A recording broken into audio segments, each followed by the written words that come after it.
అలానే మిసెస్ రావు. పశ్చిమ బెంగాల్లో ఇటు హింస లేగింది.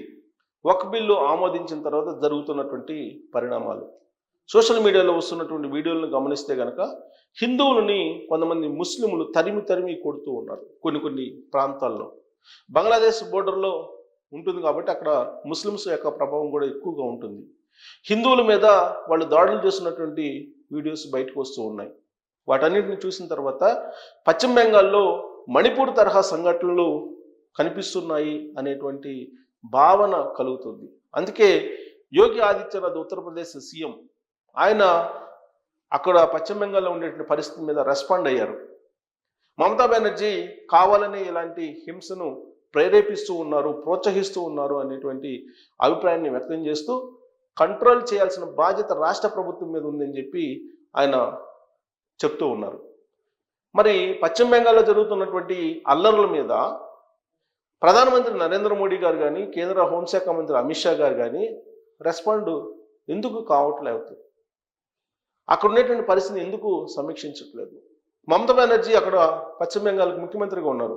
ఆవిడ ఒకటే చెప్తున్నారు, వక్ఫ్ బిల్లు అనేది కేంద్ర ప్రభుత్వం ఆమోదించినటువంటి బిల్లు, రాష్ట్ర ప్రభుత్వానికి సంబంధం లేదు, దాన్ని పశ్చిమ బెంగాల్లో మేము అమలు చెయ్యము అని చెప్పి ఆవిడ చెప్తున్నారు.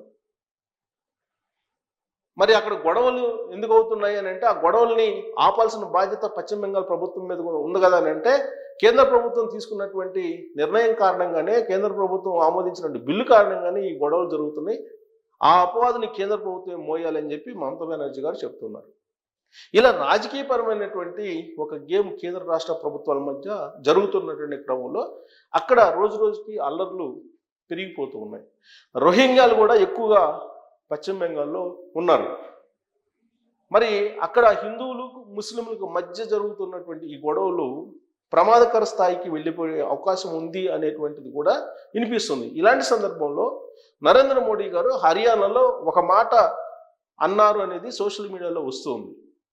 వక్ఫ్ భూములు కనుక సరైనటువంటి రీతిలో ఉపయోగించి ఉంటే ముస్లిం మైనారిటీలకు సంబంధించిన పిల్లలు సైకిల్ పంచర్స్ వేసుకునేటువంటి వాళ్ళు కాదు, సైకిల్ పంచర్లు వేసుకునేలాగా ఇప్పుడు వాళ్ళు ఉన్నారు అని చెప్పి ఆయన ఏదో వ్యాఖ్యానిస్తే, దానికి అసరుద్దీన్ ఓవైసీ కౌంటర్గా మరొక వ్యాఖ్య చేశారు.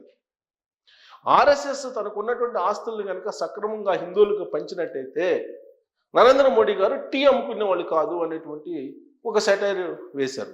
ఈ రెండు సెటైర్లని జోడించి ఇప్పుడు సోషల్ మీడియాలో స్ప్రెడ్ చేస్తూ ఉన్నారు. మరి ఇంత జరుగుతున్నప్పుడు సున్నితమైనటువంటి అంశం కదా ఇది, దీన్ని ఇమీడియట్గా కంట్రోల్ చేయాల్సినటువంటి బాధ్యత కేంద్ర ప్రభుత్వం మీద ఉంటుంది, రాష్ట్ర ప్రభుత్వం మీద కూడా ఉంటుంది. బట్ కేంద్రంలో ఉన్నటువంటి బీజేపీ పెద్దలు సరైన విధంగా రెస్పాండ్ కావట్లేదు అనేటువంటి అనుమానాలు ఇప్పుడు బీజేపీలో బయలుదేరాయి అంతర్గతంగా. అలాగే ఎన్డీఏ భాగస్వామ్య పక్షాల్లో కూడా ఇదే చర్చ జరుగుతుంది. ఎందుకు కేంద్ర ప్రభుత్వం పశ్చిమ బెంగాల్లో జరుగుతున్నటువంటి అల్లర్లను ఆపలేకపోతుంది అనేటువంటిది. పైగా ఉత్తరప్రదేశ్ ముఖ్యమంత్రి యోగి ఆదిత్యనాథ్ గారు రెస్పాండ్ అయ్యారు. అంటే దాని అర్థం ఏంటి? రాబోయేటువంటి రోజుల్లో ఢిల్లీ పీఠం మార్పు ఏదో జరగబోతుంది అనేటువంటి కోణం నుంచి ఈ పరిణామాన్ని కొంతమంది చూస్తూ ఉన్నారు. రీసెంట్గా ఆర్ఎస్ఎస్ ప్రధాన కార్యాలయానికి వెళ్ళారు నరేంద్ర మోడీ గారు మహారాష్ట్రలో.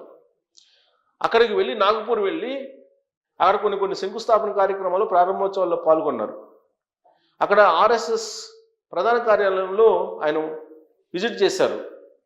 ఆ సందర్భంగా శివసేన థాకరే పార్టీకి సంబంధించినటువంటి సంజయ్ రౌత్ నరేంద్ర మోడీ గారు పదవీచ్యుతులు కాబోతున్నారు సెప్టెంబర్లో అనేటువంటి వ్యాఖ్య చేశారు. దానికి కారణం బీజేపీ పార్లమెంటరీ పార్టీకి సంబంధించినటువంటి గైడ్లైన్స్ ఉన్నాయి, ఆర్ఎస్ఎస్ కూడా అదే గైడ్లైన్స్ పాటిస్తుంది. 75+ ఉన్నటువంటి వాళ్ళు ప్రత్యక్ష రాజకీయాల్లో నుంచి వైదొలగాలి అనేది, దాని ప్రకారం నరేంద్ర మోడీ గారు పక్కకు తప్పుకునేటువంటి అవకాశం ఉంది అనేటువంటిది సంజయ్ రౌత్ చేసినటువంటి వ్యాఖ్య. దానికి కౌంటర్ రాలేదు బీజేపీ నుంచి బలంగా. కానీ ఒక్క ఫడ్నవీస్ మాత్రమే రెస్పాండ్ అయ్యారు. మహారాష్ట్ర సీఎం ఫడ్నవీస్ రెస్పాండ్ అవుతూ ఎలాంటి మార్పు ఉండదు, నరేంద్ర మోడీ కారే ఉంటారు ప్రధానమంత్రిగా అనేటువంటి విషయాన్ని చెప్పారు. అయితే సంజయ్ రౌత్ మాత్రం మహారాష్ట్ర నుంచి ప్రధానమంత్రి అభ్యర్థి ఉండేటువంటి అవకాశం ఉంది అనేటువంటి ఇంకొక వ్యాఖ్య కూడా ఆయన చేయటం జరిగింది. దీని మీద బీజేపీ పెద్దలు ఎక్కడ ఖండించలేదు. అయితే రీసెంట్గా వారణాసి వెళ్ళినటువంటి ప్రధానమంత్రి నరేంద్ర మోడీ గారు అక్కడ అభివృద్ధి పనులను సమీక్షిస్తూ దాదాపు 3,800 కోట్ల రూపాయల విలువైనటువంటి పనులు జరిగాయి ఆ నియోజకవర్గంలో అని చెప్పి సమీక్షిస్తూ ఎప్పటికీ వారణాసికి ఎంపీగా తానే ఉంటాను, జీవితాంతం తానే ఎంపీగా వారణాసికి ఉంటాను అనేటువంటి వ్యాఖ్య చేశారు. అంటే పరోక్షంగా ప్రధానమంత్రిగా వైదొలిగేటువంటి ఆలోచన లేదు, ఖచ్చితంగా కొనసాగుతాను అనేటువంటి సంకేతాలు ఇచ్చారనేది కూడా మనం ఒక వీడియోలో విశ్లేషణ చేసుకుందాం. కానీ బీజేపీ పెద్దలు ఎవరు మాట్లాడలేదు. ఈవెన్ బీజేపీ జాతీయ అధ్యక్షుడు నడ్డా గారు కానీ లేదా రాజ్నాథ్ సింగ్ గారు కానీ ఇలాంటి వాళ్ళు బీజేపీకి సంబంధించిన పెద్దలు కానీ బీజేపీ పార్లమెంటరీ బోర్డులో ఉండేటువంటి వాళ్ళు కానీ ఎవరు కూడా దీని మీద రెస్పాండ్ కాలేదు సంజయ్ రౌత్ చేసినటువంటి కామెంట్స్ మీద. ఆ రోజు నుంచి మరింత వేగం పెరిగాయి. ఈవెన్ ఢిల్లీ అసెంబ్లీ ఎన్నికల్లో కూడా ఆ రోజున కేజ్రీవాల్ చెప్పారు సెప్టెంబర్లో నరేంద్ర మోడీ గారు ప్రధానమంత్రి పదవి నుంచి వైదొలుగుతారు అనేటువంటి విషయాన్ని. ఆ రోజు నుంచి అది కంటిన్యూ అవుతుంది. ఇప్పుడు మహారాష్ట్రలో ఆయన ప్రధానమంత్రి నరేంద్ర మోడీ గారు విజిట్ చేసిన తర్వాత మరింత బలం పుంజుకుంది. మరొక వ్యాఖ్య కూడా చెప్తున్నారు, గతంలో వాజ్పేయి గారు కూడా ప్రధాన కార్యాలయానికి వచ్చారు, ఆ తర్వాత ఆయన తప్పుకున్నారు అనేది. సో ప్రధాన కార్యాలయం ఆర్ఎస్ఎస్ ప్రధాన కార్యాలయం విజిట్ చేశారు కాబట్టి ఆ విజిట్ చేసినటువంటి క్రమంలో దీని గురించే మాట్లాడారు, దీని గురించే మాట్లాడుకున్నారు అంతర్గతంగా అనేది ప్రత్యర్థి పార్టీలు బాగా ఫోకస్ చేస్తూ ఉన్నాయి. ఇదంతా ఒక ఎత్తు అయితే పశ్చిమ బెంగాల్లో జరుగుతున్నటువంటి అల్లర్ల విషయంలో రెస్పాండ్ కావాల్సినటువంటి బీజేపీ పెద్దలు మౌనంగా ఉంటే యోగి ఆదిత్యనాథ్ మాత్రం రెస్పాండ్ అవుతున్నారు. మరి దీనికి కారణం ఏంటి? రాబోయే రోజుల్లో యోగి ఆదిత్యనాథ్ నరేంద్ర మోడీ గారి యొక్క వారసుడు కాబోతున్నారా ఢిల్లీ పీఠం మీద అనేటువంటి చర్చ ఇప్పుడు మొదలైంది. ఎందుకంటే ఈ రెస్పాండ్ అయ్యారు కాబట్టి. ఈ రెస్పాండ్ కాకపోతే అది ఉండేది కాదు. యోగి ఆదిత్యనాథ్ ఉత్తరప్రదేశ్కు సంబంధించిన సీఎం, పశ్చిమ బెంగాల్లో అల్లర్లు జరుగుతున్నాయి, కేంద్ర ప్రభుత్వం స్పందించాలి. మరి కేంద్ర ప్రభుత్వం ఏమో తగిన విధంగా స్పందించట్లేదు. మరి యోగి ఆదిత్యనాథ్ గారు స్పందించారంటే రాబోయేటువంటి రోజుల్లో జాతీయ స్థాయిలో ఆయన పగ్గాలు చేతిలోకి తీసుకునే అవకాశం ఉందా ఆర్ఎస్ఎస్ ప్రోద్బలంతో అనేటువంటి ఒక చర్చ ఇప్పుడు బయలుదేరింది. సో మణిపూర్లో ఏం జరిగిందో మనకు తెలుసు. మణిపూరు ఏ విధంగా అక్కడ అల్లర్లు చెలరేగాయో తెలుసు. ఇప్పుడు అదే తరహాలో ఇప్పుడు పశ్చిమ బెంగాల్లో మొదలయ్యాయి. వక్ఫ్ బిల్లుకు సంబంధించి ఢిల్లీ పీఠాన్ని ఒక రకంగా చెప్పాలంటే కదిలిస్తూ ఉంది. ఎలా అంటే ఇప్పుడు ఆల్రెడీ రాష్ట్రీయ లోక్ జనశక్తికి సంబంధించినటువంటి చీఫ్ పశుపతి కుమార్ ఆయన వైదొలిగారు, ఎన్డీఏ భాగస్వామి నుంచి పక్కెళ్ళిపోయారు. తనకున్నటువంటి తన పార్టీకి ఉన్నటువంటి 5 మంది ఎంపీలతోటి ఆయన పక్కెళ్ళిపోయారు.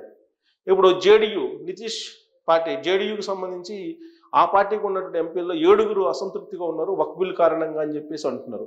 7+5 మొత్తం 12 పోతే ఇంకొక 6-7 ఎంపీలు కనుక దాదాపు 7-8 మంది ఎంపీలు కనుక పక్కగా జరిగితే ఇప్పుడున్నటువంటి నరేంద్ర మోడీ గారి ప్రభుత్వం ఏమవుతుంది అనేటువంటి ఒక ప్రశ్న కూడా ఇప్పుడు తలెత్తుతుంది. ఇలాంటి పరిస్థితుల్లో ఢిల్లీ పీఠం మీద కన్నేసినటువంటి యోగి ఆదిత్యనాథ్ గారు పశ్చిమ బెంగాల్కు సంబంధించినటువంటి అల్లర్ల మీద రెస్పాండ్ అయ్యారనేటువంటి సరికొత్త చర్చ ఢిల్లీ వేదిక మీద బయలుదేరింది. మరి ఆయన రెస్పాండ్ కావటం అనేది ఆ కోణం నుంచి చూడొచ్చా, లేదంటే బాధ్యతాయుతమైనటువంటి సీఎంగా ఆయన రెస్పాండ్ అయ్యారని చెప్పి అనుకోవాలా?